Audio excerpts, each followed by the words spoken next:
Uhusiano wa imani na Mungu. Andika, agano la Ibrahimu linalenga uhusiano wa imani na Mungu.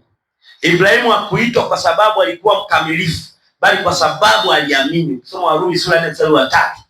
Kwa kilichomfanya Ibrahimu aitwe na Mungu si kwa sababu alikuwa mkamilifu, hapana. Alikuwa na imani. Wewe pigie hesabu, Ibrahimu anafuata kwa ananiambia nifuate, akatoka akamfuata Mungu. Au toka kwa familia yako, kwa wazazi wako unifuate, akatoka akamfuata. Kwa imani ndio ilifanya Ibrahimu akabarikiwa na Mungu, akaingia agano naye. Agano hili linapita mpaka kwa Wakristo wa leo. Kusoma Galatia 3, nisomea hapo Galatia 3:29. Ili agano la Ibrahimu unaweza ukaingia hata wewe. Linakuja hadi kwako. Nisomea Galatia 3:29. Wala Galatia 3:29. Somea. Na kama ninyi ni Wakristo, basi mmekuwa uzao wa Ibrahimu. Basi umekuwa mzao wa Ibrahimu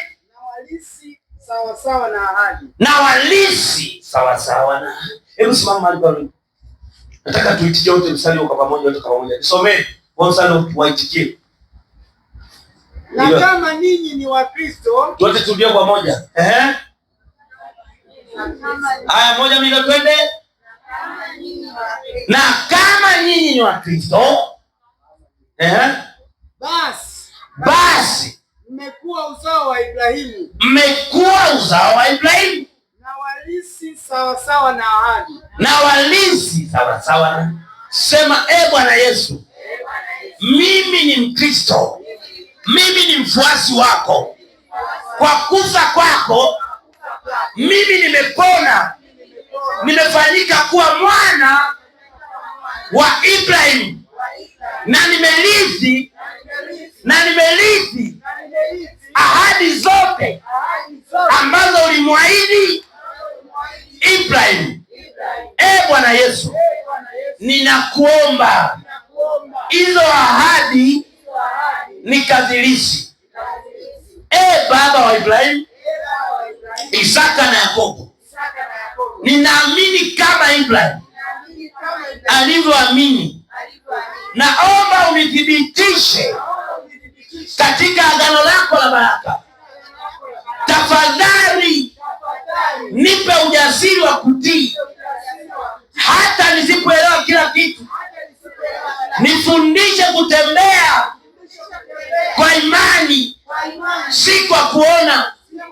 Naomba kila ahadi uliyoahidi kwa uzao wa Ibrahimu inifikie kupitia Yesu Kristo, kwa jina la Yesu. Baba wa Ibrahimu, Isaka na Yakobo, ninaamini kama Ibrahimu alivyoamini. Naomba unithibitishe katika agano lako la baraka. Tafadhali nipe ujasiri wa kutii hata nisipoelewa kila kitu. Nifundishe kutembea kwa imani, si kwa kuona. Naomba kila ahadi iliyoahidi kwa uzao wa Ibrahimu inifikie kupitia Yesu Kristo, kwa jina la Yesu. Amen. Naweza kuketi. Tunapozungumza ahadi za ili agano la Ibrahimu, ni agano lililoambatana na imani.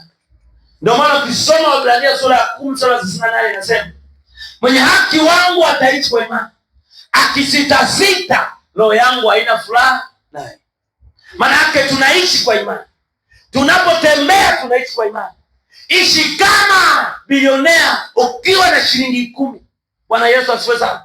Ndio maana mtaji mtaji kwa mtu wale kuona 5,000 ni ndogo, lakini kwa mtu mwingine ni mtaji ambao anazalisha na familia yake. Kwa mwenye haki anaishi kwa nini?